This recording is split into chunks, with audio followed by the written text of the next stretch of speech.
community. You are our honored guest, and we're glad that you're here this evening for the kickoff of our seminar this year. We've been looking forward to this day for quite some time. Kyle is a particular favorite speaker for many in this congregation. My son drove 6.5 hours from Freed-Hardeman to hear his favorite preacher, and I'm not preaching. So that says something. Although he did tell me I was his second favorite preacher, so as long as I'm in there somewhere, I guess that's okay.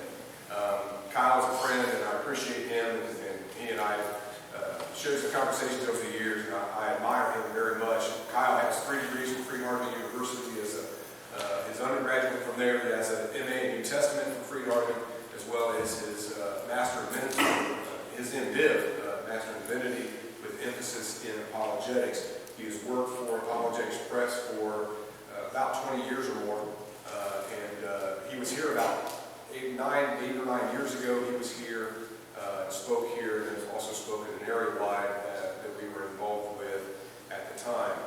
We're excited about tonight. Can I ask you 2 things real quick? If you have a cell phone, please make sure those are turned either off, silent, or on airplane mode. Turn the lights airplane mode. And secondly, if you need to exit in the auditorium during the seminar, if you would, take the outside aisles, because we are trying to videotape, and so we want to interfere with the videotaping of our sessions tonight.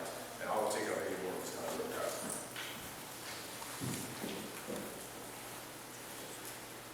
Appreciate that, Tim. I know that Tim does great work here, I'm sure, and have had a lot of respect for him over the years and his work and his thinking about the Lord's church and his preaching, and I'm sure that you are excited that he's here.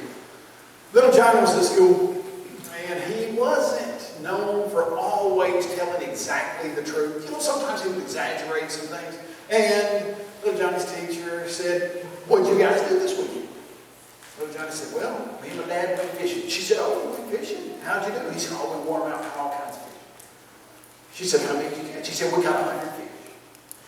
She said, "You caught 100 fish? That's an awful lot, little Johnny. Did you really catch 100 fish?" She said, "Yes, ma'am, we caught 100 fish." She said, "Well, were they big? How much did they weigh?" He said, "Oh, they were huge." She said, "They weighed 100 pounds apiece." She said, "Little Johnny, you mean to tell me you caught 100 fish and they weighed 100 pounds apiece?" He said, "Yes, ma'am." She said, "You know that would be 10,000 pounds apiece. That you don't have a boat that would hold 10,000. He said, "I don't know exactly how many it'd be, but we caught 100 fish and they weighed 100 pounds apiece." She said, "You are making that up." She said, "What if I just made up stories? Like I'm on my way to school and I'm driving my little car and all of a sudden this 10-foot tall grizzly bear jumps out of the woods, gets in front of my car, starts rocking my car back and forth, tries to attack me, and then all of a sudden this little chihuahua, 2-pound chihuahua, runs from the other side of the road, jumps up, grabs that grizzly bear by the nose, flips him over, beats him up, chases him off. Would you believe that?" Well, Johnny said, "Yes, ma'am. It's my dog." Well, we're going to try not to exaggerate things too greatly. In fact, we're going to try to stick with the facts this evening. In 1976, 2 amazing things happened. On November the 20th, I was born. Now only really one amazing thing happened. And that was that a man by the name of Thomas Warren met another man by the name of Antony Flew in Denton, Texas, in what was billed as the Great Debate. Now here's why this was recognized worldwide in many ways as one of the most interesting and one of the most have-to-see events of that year. Because Antony Flew at the time was the reigning, leading atheistic voice in the world. He had written a paper that he had presented to the Socratic Society that C.S. Lewis had chaired at Oxford. And to that date, basically, none of the atheistic community recognized that paper as having been answered. And for the next, not only the 10 to 15 years that paper had been out, but for the next 40 or 50 years, so basically, since 2006, for 6 decades, It was the most widely published and printed and reprinted paper on atheistic philosophy in the entire world. Now, Thomas B. Warren was a member of the Lord's Church who had a PhD from Vanderbilt in philosophy, and they were there to answer the most important question in the world. The singular, most simple to ask, yet most profound question that any human mind can consider. Does God exist?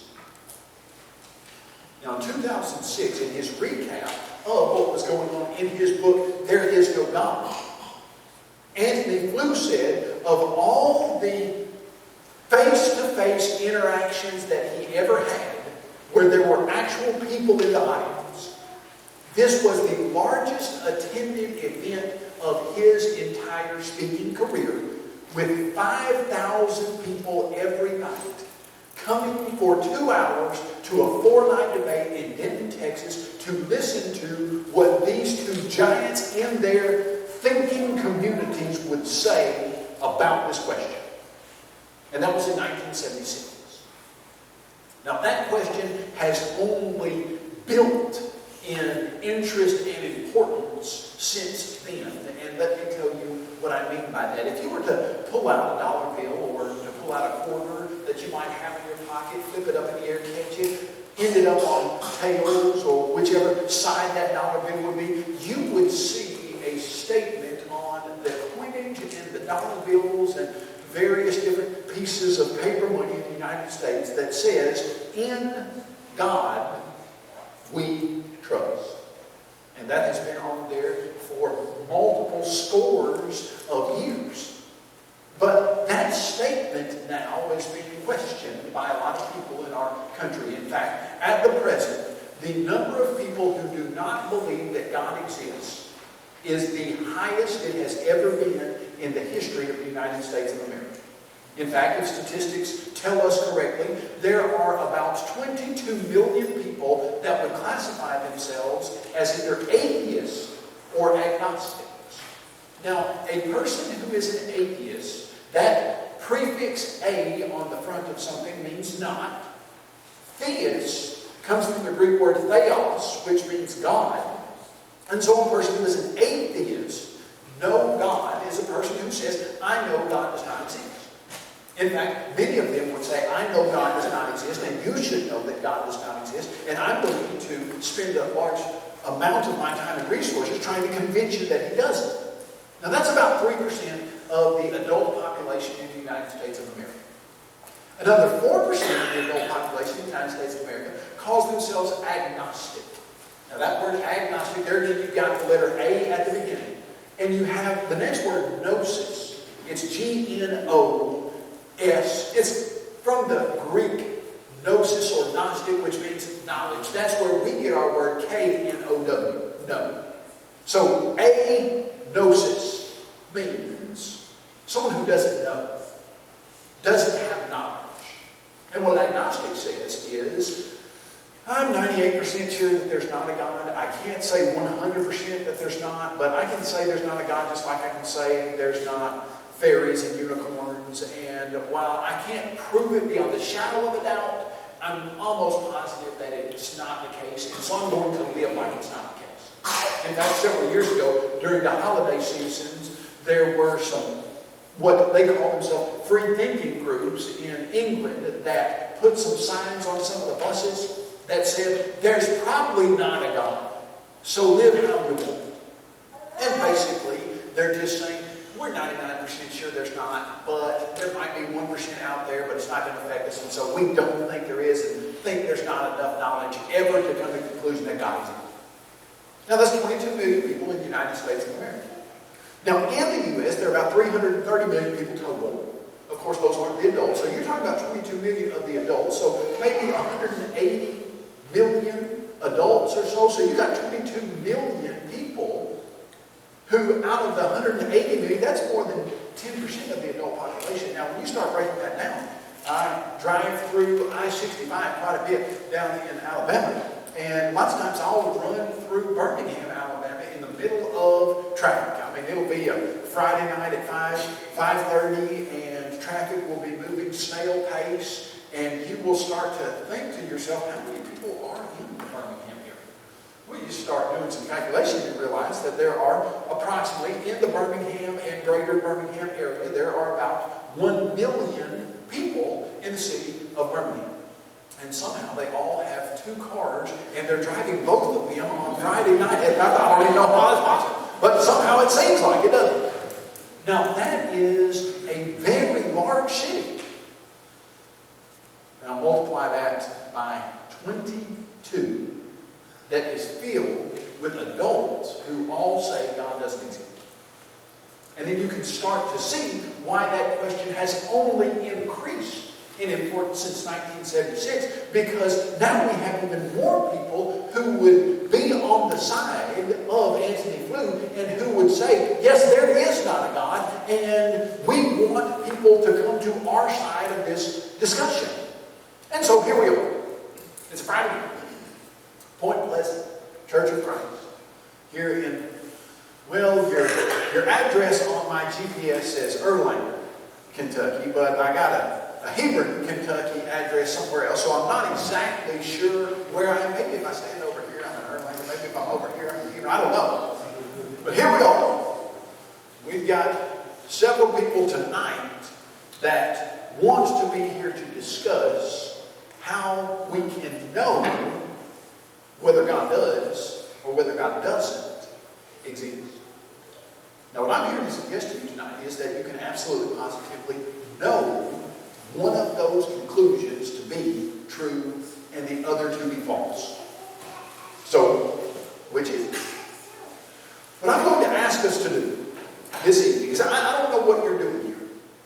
I don't know if you're a believer who has always believed in God, and you are here just to have your faith built up in God because you figure, hey, this is a church building and we're probably going to be arriving at the conclusion that God exists. I don't know if you're an unbeliever who has come to say, these religious people, they just base all of their thoughts, generally speaking, on this nebulous idea of faith, and faith is not reasonable, and I'm here to hear what they have to say. I probably won't be persuaded. I'll probably walk out of here as an unbeliever, but I'd like to know what's going on. Maybe I'll get to ask a question or two. I don't know what you're doing. I'll tell you what I'm doing here. Just transparency. I believe with all of my heart that you can absolutely, positively prove that God exists. And I think that if a person were to look at the evidence and follow the evidence where it leads, I believe that's the conclusion to which a person would arrive. And I'm going to try my very best to present that evidence and persuade any person who doesn't believe that there's a God to come to the conclusion that God does exist. I am not afraid to tell you that that's what I'm trying to do. Here's what I am going to do, and I'm going to make sure that I try to do this all along the way. Stick with what we know to be fact. And so, let's start our journey. We're trying to decide whether there is a God or whether there's not. The idea of atheism is summed up well for us by a man named Charles Smith. Charles Smith in the 1920s gave us in a nutshell a statement that defines and identifies exactly what atheism really is. Here's what he said. He said, in the beginning was matter. And matter begot the amoeba. And the amoeba begot the worm. And the worm begot the fish. And the fish begot the amphibian. The amphibian begot the reptile. The reptile begot the lower mammal. The lower mammal begot the lemur. The lemur begot the monkey. The monkey begot the man who imagined God. This is the genealogy of man. Now, that has been expanded on, and we have been presented with ideas like the Big Bang. And supposedly, 13.82 billion years ago, there was a tiny singularity that exploded in what is commonly referred to as the Big Bang. And that explosion brought everything that we know exists today into the universe over multiplied millions of years after stars coalesced out of certain chemicals, and then they exploded and basically cooked all of the elements that we have today. And it was a 13.82 billion year process, and it came from a tiny singularity about 10 to the negative 26 centimeters across a tiny dot of stuff. Now, there's another one with which many of you might be familiar. In the beginning, God created the heavens and the earth. And the earth was without form and void, and darkness was over the face of the deep, and the Spirit of God hovered over the face of the waters. And God said, let there be light. And there was light. And God divided the light from the darkness. The light he called day, the darkness he called night, and evening and morning, day. And then day 2, God creates the expanse of the firmament. Day 3, God creates the flowers, the grass, and trees. And day 4, the sun, moon, and stars. Day 5, birds and fish. Day 6, animals and humans. And on the 7th day, ceases his creative activity. Now, as we're looking at those two, here's what we have. A tiny singularity that explodes and brings the universe into existence, or an all-powerful, supernatural, intelligent, personal being that speaks the world into existence. Now, here's why this is so important. If God created this universe, then there is purpose behind the universe. Then there is a reason for your being here. Then human life has meaning and has a point. If God did not create the universe and you're here as a cosmic accident, then there's no purpose to your existence.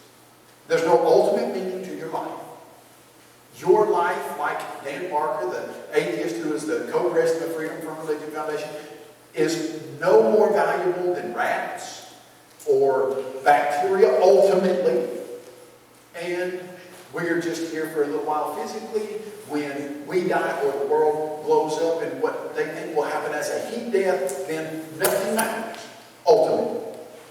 And so this is a very important discussion between meaning and no meaning, between intelligence and no intelligence, between purpose and no purpose.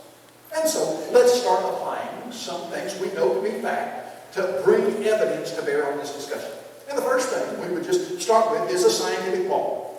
Now, we're going to be applying scientific laws to both of these ideas and see which one fits.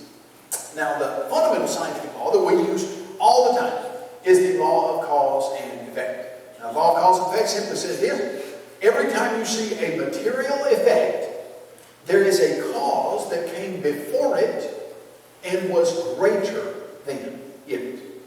Material effect says that there's a cause that came before it and was greater than it, and that's the fundamental law of cause and effect. Now, here's the interesting thing about a scientific law. A scientific law is something that is a law only because there's never been a single exception any person's ever seen to it. If there had ever been a single exception, guess what it would no longer be? It wouldn't be a law. I mean, for instance, let's take the law of gravity. Law of gravity is pretty easy to understand. I'm holding a box of tissues. If I drop a box of tissues, which way is it going? Down every time. Now, I might hit it with my hand and make it go up for a little while because I'm exerting a force on it, but eventually gravity is going to cause that box to go down. Now, what if I don't like that? In fact, what if I say, you know what, I'm pretty tired of this box going down. I'd like for this box to, wouldn't it be cool if this box would just hover in midair, and if you needed a tissue, I could just send it over to you, and it would float there, and you could just get a tissue right out of it, right as it floated in front of your face. Wouldn't that be cool? Okay, so here's what we're going to do. Let's get 1 million of the most brilliant scientists in the world to vote on changing the law of gravity. So we gather 1 million of the most brilliant physicists in the entire world. We pack them in a single room and we say, hey guys, are you guys happy with the law of gravity? They say, no, we got all kinds of stuff that we can really do some great things with if gravity didn't work the way it did. Would you like to? Yeah, we'd like to. Okay, let's all vote on it. So 1 million of the most brilliant scientists in the world vote that we're going to change the law of gravity. And I say, all right, great. Everybody wants to change the law of gravity? Say aye. The ayes have it. All All right, great. I believe we just changed the law of gravity. In fact, to prove that, we just need a volunteer to step off a 20-story building and we'll be done here tonight. Anybody step off a 20-story building? No, because you will change the law of gravity. It doesn't matter what you think about it. Doesn't matter how you feel. Doesn't matter if you like it to be different. Guess what? The law of gravity is a law because there's never been in the history of the human scientific endeavor one time, not once, where the law of gravity had an exception shown to it. If there ever was, guess what it would no longer be? It wouldn't be a law. It would be a suggestion, it would be a hypothesis, it would be something else, but it would not be a law because you would have an exception to it. Now guess what? Every single scientific experiment in the history of the world, every one, is based on the law of cause and effect. What are you trying to do in every single scientific experiment that ever is done? You're trying to find the cause of something. If a lot of people get sick in Africa, you go and you look at the specimens of those people who are sick under a microscope and you find those and you say, what is causing these people to contract these? If there is an explosion in a factory and someone wants to know what caused that explosion, everybody understands on a daily basis you use the law of cause and effect. And it is the most fundamental scientific law in the history of every science across the board. There's never been a single exception. Now, from an atheistic no God standpoint, you got a real problem. Because the first aspect to the atheistic proposition is that there was a tiny singularity that exploded. Now that singularity is material.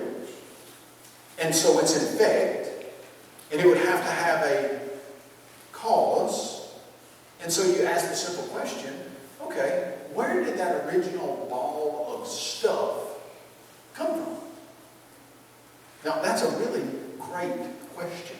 In fact, it's a really profound question, although it's one that is very, very easy to ask. All right, if there's no God, what started all of this? Where did the original stuff come from? Now, what's interesting about that question is that when you pose it to the most brilliant atheistic thinkers, well, it's still just as hard to answer for them. There's a man by the name of Stephen Hawking. I think many of you might know Stephen Hawking. At least you might have some familiarity with him. He had Lou Gehrig's disease. He's passed away in the last few years. But brilliant. In fact, when he was alive, he was recognized as the probably most recognized theoretical physicist in the world. Now, as we get to this idea of the law of cause and effect, before I tell you what his answer to the question was, let's see what it would look like if we said effects don't have causes. What would that look like? If we said, periodically effects, they don't have causes, they just spontaneously happen. The illustration I've used for probably about the last 20 years is suppose that we had a songbook or some other type of book sitting up here on the table. Now, this is hypothetical, work with me, but suppose that you are in rapt attention, listening to what I say, and you're not thinking about what you're going to eat after this, you're not thinking about what you have to do tomorrow on Saturday, not thinking about any football games that any of your favorite sports teams might be playing. You're just listening. Now, like I said, it's hypothetical. So, work with me. It is hypothetical, but all of a sudden, as I'm talking to you, you're paying such great attention to me, that songbook shoots across the room, hits the exit sign sputters into electrical explosion type, and the songbook is now in 750 pages. You're asking for the saucers, you turn to me, you ask the simple but necessary question. Kyle, what caused that? Now, suppose I said, in all seriousness, nothing. Sometimes songbooks just spontaneously shoot themselves across rooms at 95 miles an hour, and I try to continue along with the lesson. Okay, now, if I were being serious, that songbooks shoot themselves across rooms at 95 miles an hour with no cause, I should hope that most of you would stop listening at that point and question your eldership as to why I was invited here, and stop receiving any literature from a apologetics press and distance yourself from our work as far as possible. That's what I would hope would happen if I were serious. Because guess what? There's something that everybody knows in the entirety of the conversation, and that's songbooks don't spontaneously shoot themselves across rooms at 95 miles an hour. It never happens. It would violate the most fundamental law of science, the law of cause and effect. Now, let's go back to Dr. Hawking and ask him the simple question, okay, you suggest that there was a tiny singularity that exploded throughout the world into existence.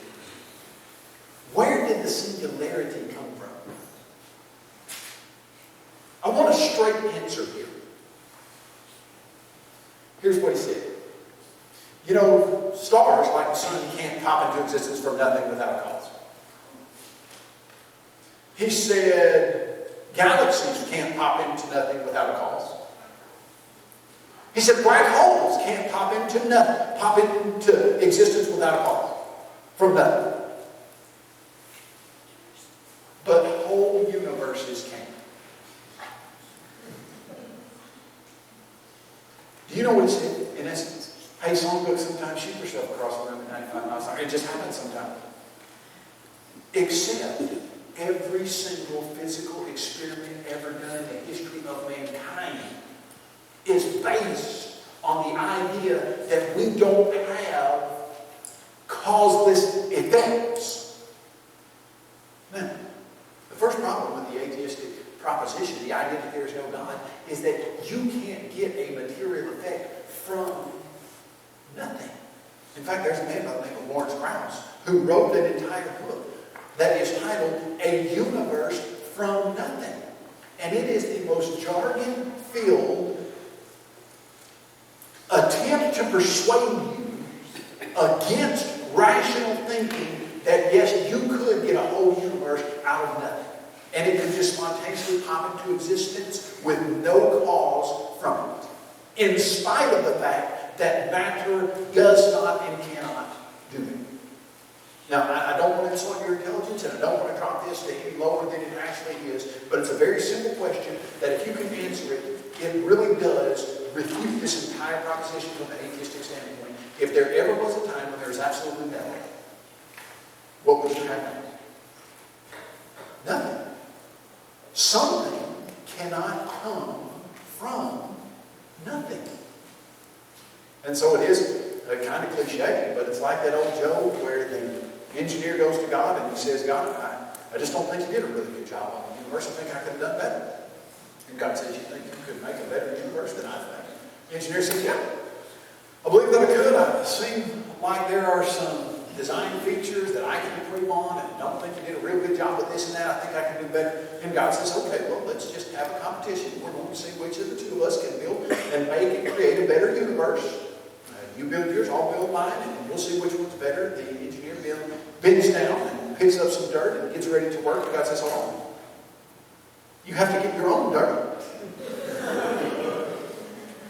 You don't get to start with something. There has to be a singular cause for the effect of the universe. Now, generally speaking, when you get to this point, here's what I have as a challenge to this idea. Okay, yes, materialistically speaking, you always have to have a cause for effect, but your proposition of God doesn't do any better, because if you say law of cause and effect says everything has to have a cause, then what caused God? Very good question. Now hold on a second, let's rewind. Did anybody say that the law of cause and effect says that everything has to have a cause? No, that's not what anyone said. What we said was, when studying the materialistic world, we have found that every material effect has a cause that came before it and that was greater than it. Here's what we're saying. We know how matter works. We know that a songbook doesn't shoot itself across a room at 95 miles an hour because we have spent the last 3,000 years studying the matter of a songbook. We have a law that applies to matter. And see, ultimately, at some point, you have to have something that doesn't act like matter. Now, ironically, the atheistic community wants to say, okay, we're going to start with a single ball of material, but we're going to say it doesn't really act like material. We're going to say it can pop into existence from that. Well, hold on just a second. We know matter can't do that. Yeah, but this piece of matter can. So it's got to act like something more than matter? Yeah, it's got to act like supermatter. So it's got to act like something more than nature? Yeah, it's got to act like super nature. You see, that's what we've been saying all along. That this material world, we can understand has to have a cause, but at some point there has to be something that is super matter, is super nature, that doesn't have a cause. It's got to be something that's not natural. And see, what the atheistic proposition wants to say is, hey, we're going to say that the material world is all that there is. We're just going to say that initially it didn't act like the material world. Well, you don't get to do it. In fact, what you have to recognize is the material world acts like this, and we need something that doesn't act like this. But from a spiritual, scriptural standpoint, God is a spirit. And He is not matter, He is not material, and would not have the constraints that a material universe would have. Ultimately, there has to be something that acts supernatural, and it can't be matter. And so what is it? That's why Paul in Romans chapter 1 said, since the beginning of creation, God's invisible attributes are clearly seen, being understood by the things which are made, even His eternal power. Something always had to be here. And we know it couldn't be matter. And so what was it? In the beginning, God. Now, let's look at that next word, even His eternal power, because the second idea of the law of cause and effect says that you have to have a cause that's bigger than the effect. Let's look at how that would work with our little illustration there. You are listening intently to what I'm trying to say, and all of a sudden, the songbook shoots across the room 95 miles an hour. Crashes into the exit sign. You turn with eyes as big saucers, and you look at me and you say, Kyle, what caused it? And this time, I don't give you the ridiculous idea that nothing caused that. I tell you, oh, here's what caused it.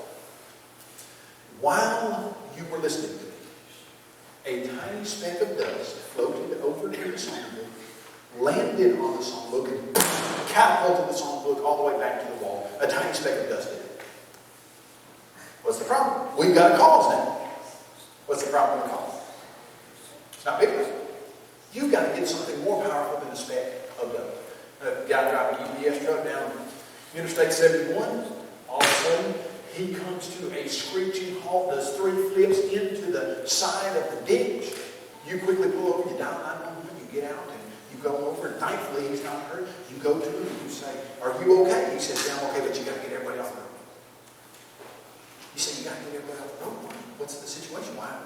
What happened? He said, I was going about 70 miles an hour, and all of a sudden I saw it in front of me. I couldn't get around it. It was coming straight at me. It planted right into my grill, and it caused me to come to a screeching halt and do 3 flips, and that's what I'm going to do. You say, wow, that sounds terrible. What was it? He says, it was the biggest, most humongous, most menacing, nefarious-looking mosquito I have ever seen. And that's what caused me to wreck into this deal. And you get your phone back out and you call 911 again. You say, look, we've got some serious head trauma over here. You need to get here as quick as possible. Why? Because mosquitoes don't bring a UPS truck to a screeching halt. It's just not big enough. Now, we've got, as the suggestion as to how our universe got here, a tiny singularity that supposedly popped into existence from nothing, violating the law of cause and effect. And then that tiny singularity supposedly exploded and brought this universe into existence. Well, how big is the universe? It's remarkably big. Now, just to try to get our minds around just how big the universe actually is, several years, well, I guess it was about 6 or 8, they said, in the Milky Way galaxy, there are a number of stars. In fact, more than we ever thought there were. We believe there are 100 billion stars in the Milky Way galaxy. 100 billion. Now, that's a remarkable number. And here's what I mean when I say remarkable number. If you got up in the morning every day and counted to 10,000, do you know how long it would take you to count to 100 billion? Now, I don't know if I can get up in the morning and count to 10,000. 10,000? Some people just might like to do that. Drew, my oldest son, when he was about 3 or 4, I've got my youngest son with me, he's 11. But Drew, my oldest son, he's 16 now, he started driving. That's all we'll say about that.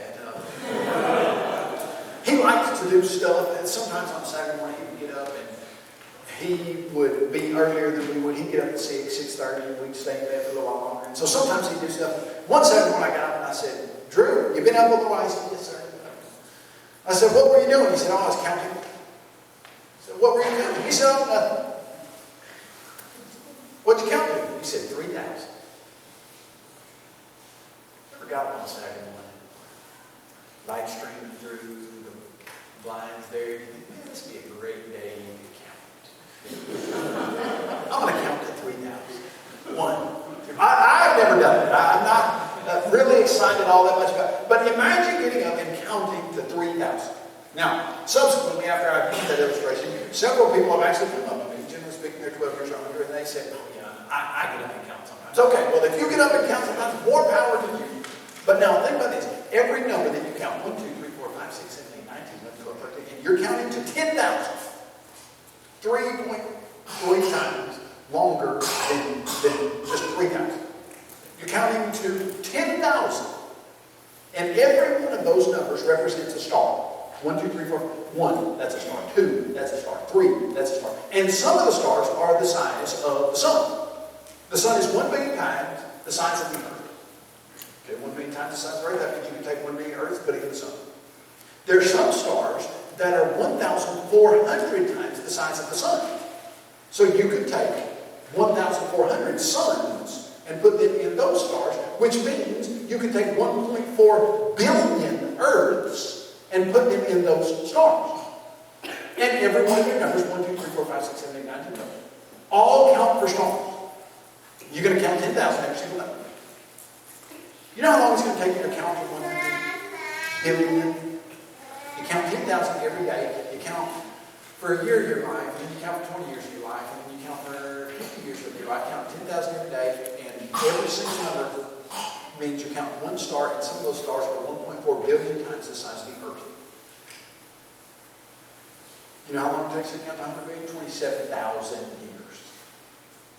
Or over a little while. I think it's 27,400 something. Last I checked. Now, here's what's interesting about that. They said we had 100 billion stars in the Milky Way galaxy several years ago. And then they came out and said, you know what, because of space dust and stuff, we have actually miscalculated how many billion stars we have in the Milky Way galaxy. We really have 3 to 4 times that. So really in the Milky Way galaxy, we have 300 to 400 billion stars. Let's take a more conservative 300 billion. And now you don't have to count to 10,000 every day for 27,000 years. You got to count to 10,000 every day for 27,000 years times 3. You're looking at, what's that, 60, 21, 81,000 or so. To count the stars in the Milky Way galaxy. And how many galaxies they say there are? Right now? Well, right now they say there are about 100 billion galaxies. And the Milky Way galaxy is a medium-sized galaxy, and you can take the Milky Way galaxy and fit it in you can fit several of them in some of the bigger galaxies. And where are we told this came from? A tiny singularity 10 to the negative 26 centimeters across. The problem with that, it's not big enough for the effect. Even his eternal, something's got to have always been here, and it couldn't be matter, his eternal power.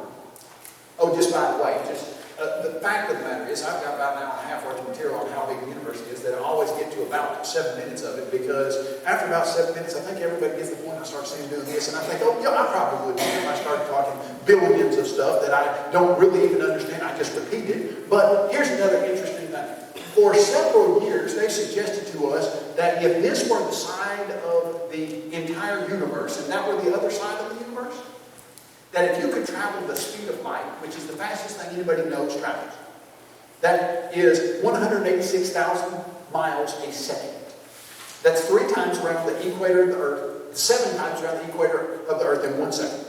1 second. That's 7 times. Light would go around the equator and go. If you could travel that fast on this side of the universe, and you could be in a spaceship that would go that fast and go to the other side of the universe. They used to suggest to us that it wouldn't take 100 years, wouldn't take 1,000 years, that it would take you 43 billion years traveling the speed of light to get across the universe. I said they used to because they recently came out and said, you know what, we got that calculation wrong. I find it very interesting. They never go back down. They never say, well, we thought it was 43 billion, but now it's only 10 billion. No, they never go back down. They said, we thought it was 43 billion.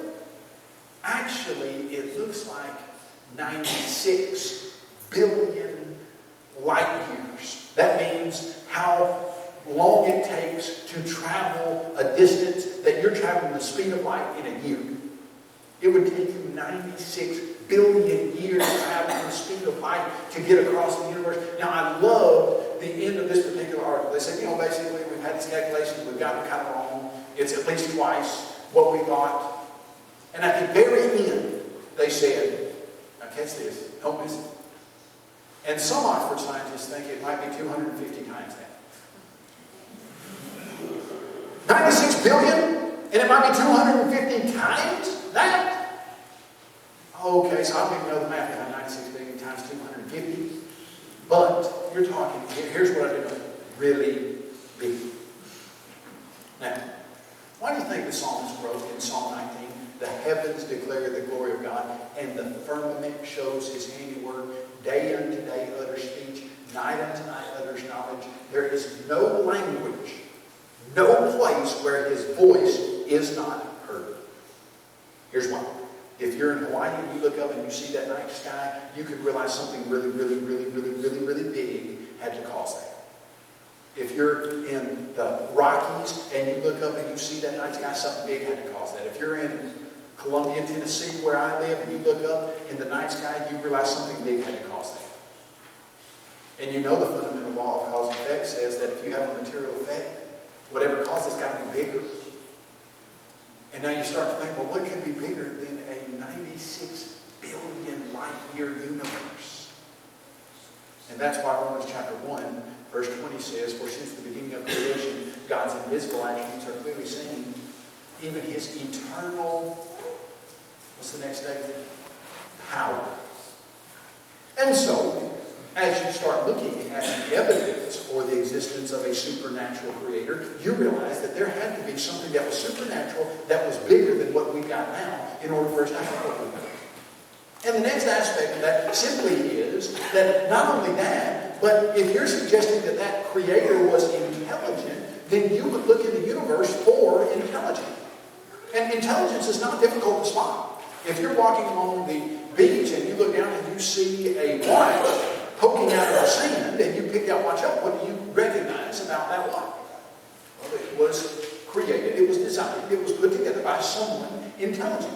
There is a very simple argument and statement that to date has never and will never have a refutation presented to it. It's very simple. In fact, so simple that a third grader can understand it extremely clearly. If you see something that's designed, you know for a fact that there had to be a designer. If you see a watch in the sand and you pick it up, and someone walks by and says, well, I know how that watch got there, over multiple millions of years, something like lightning struck the sand here on this beach and it caused the glass to form, and that glass was originally in a huge glob, but it got washed out into the ocean and it was battered on a coral reef, and it made it where that single glass pane was etched exactly like it needed to be. Those tiny little hands that are placed in that watch, well, it happened that there was some iron ore that got washed down from a nearby mountain, got smelted in a hydrothermal vent in the ocean, and that caused the metal to be just exactly right, and somehow that glass got placed over that metal, and those little gears in the back, well, you can stop me anytime you wanted to in a discussion or an explanation like that. You could just say, I don't know. And you look on the back and it says something like Rolex or Timex or Schwartz or what's the Swiss Army, whatever.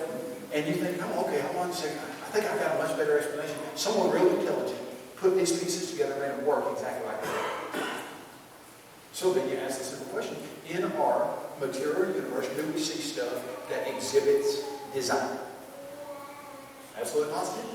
In fact, that is far superior to any watch that any person's ever seen. You know, right now, this evening, we've got probably 115, 120 of the most brilliantly designed computing systems ever seen in the entire universe. In fact, this community admits that this 3 pounds of matter is the most complex 3 pounds of matter in the universe. It's sitting atop your shoulders. They say that it feels like unbaked bread dough when you touch it. You don't even have any pain receptors in your brain.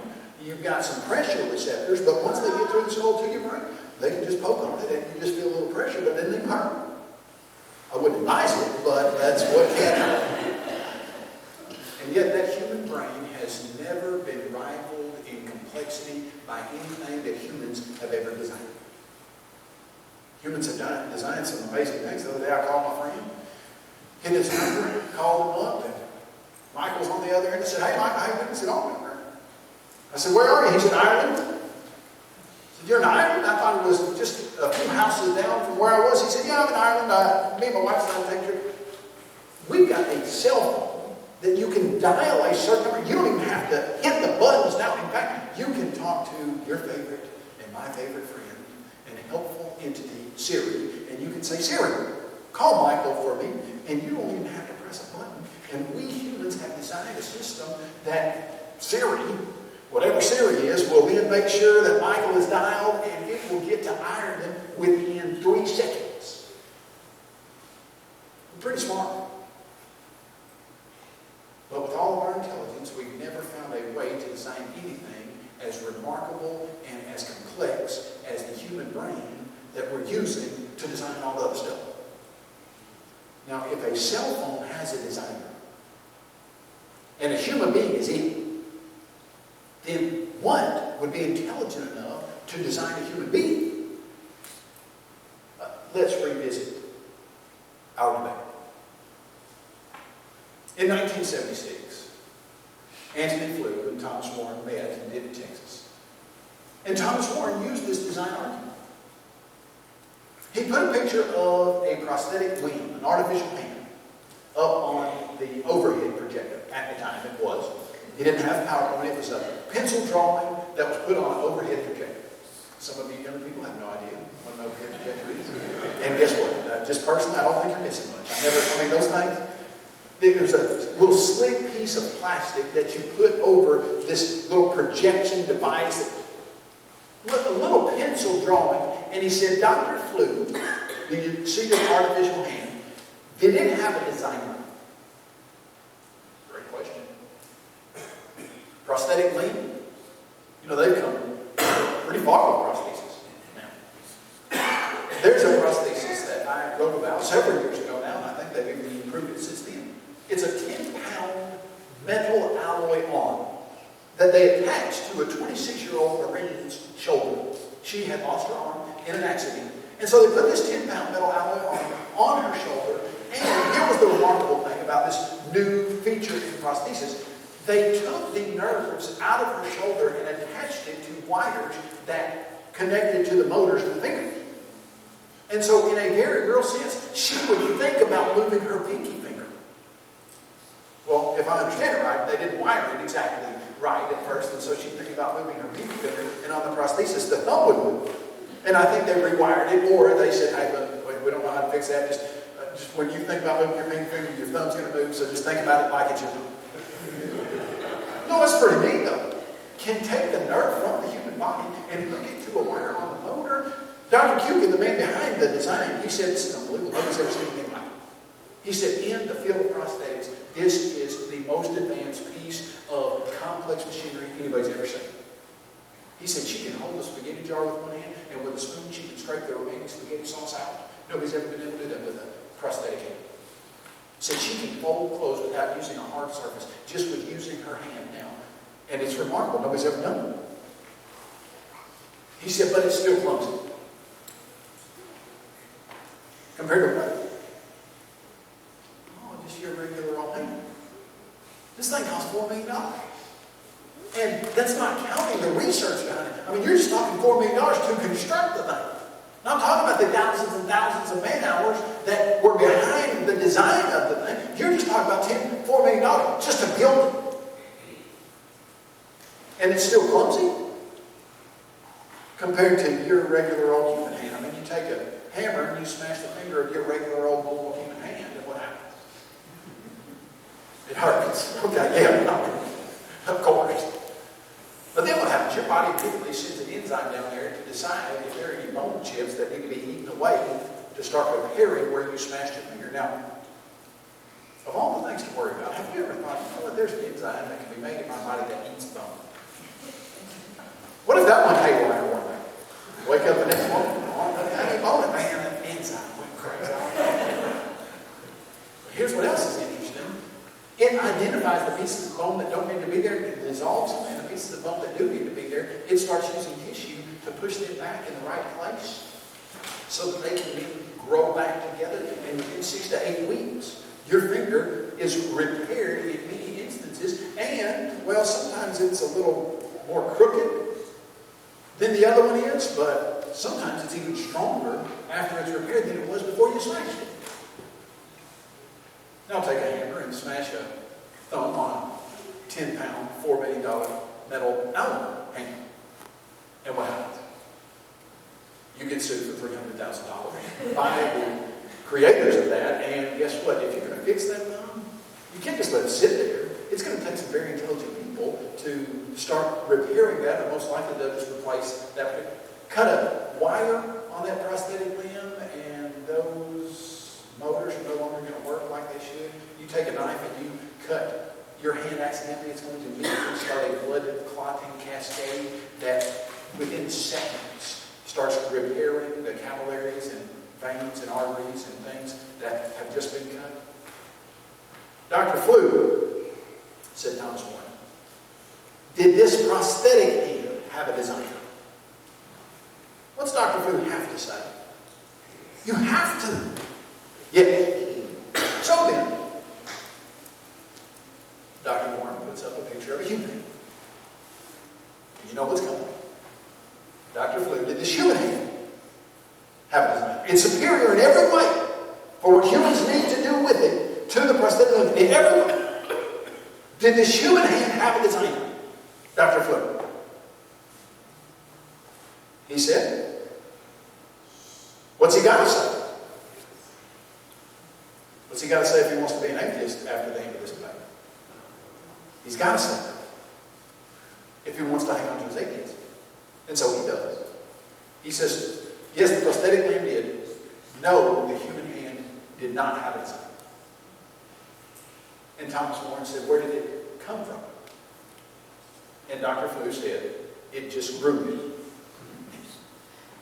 That was in 1976. In 2006, when he wrote his book talking about this debate, I didn't give you the whole title. I told you that it was titled, There Is No God. But what I didn't tell you was that the no was not out, and above the no, there was an A, so that the actual title reads, There Is a God. How the world's most notorious atheist became a believer. And so 40 years after his debate with Thomas Warren, he came out to the world and said, I have followed the evidence my whole life where it has led me.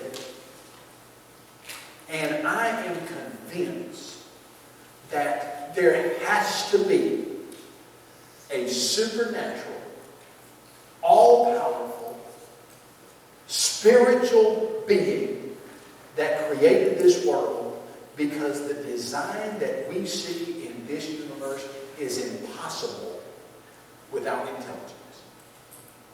There are two ideas.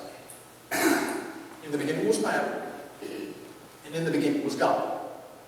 And one of those two ideas is a scientifically validatable, provable, reasonable, logical idea.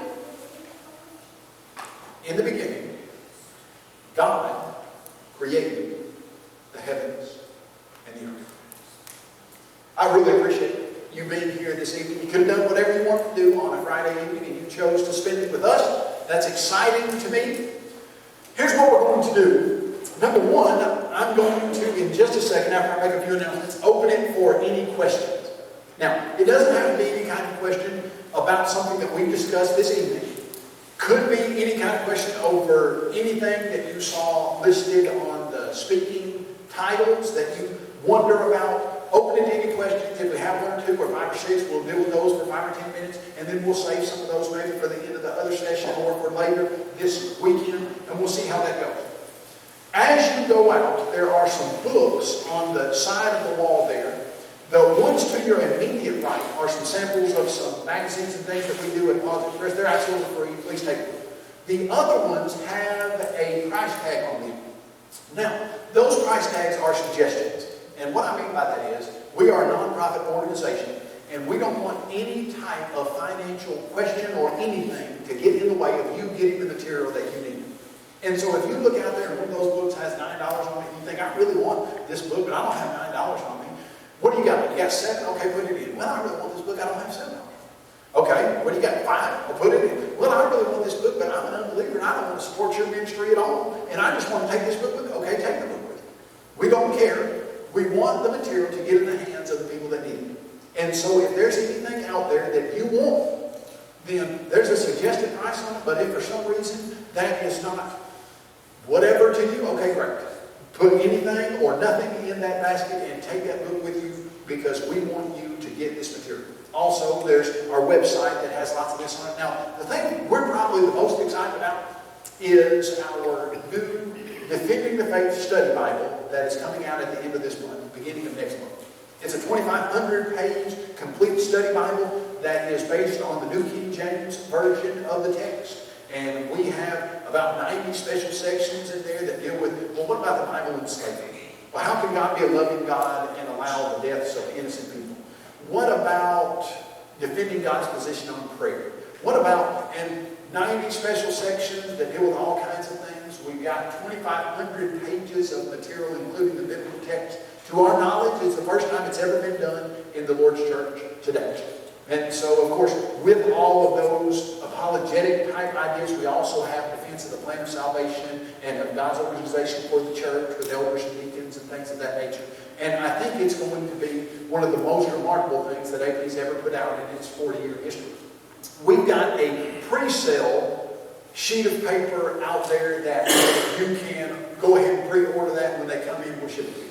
If I understand it right, so far we have pre-sold about 4,500 copies of that in the last 2 months. And just from our perspective, we've never seen numbers like that in anything that we've ever done. And we think it's going to help the Lord's church defend the faith for many, many years to come.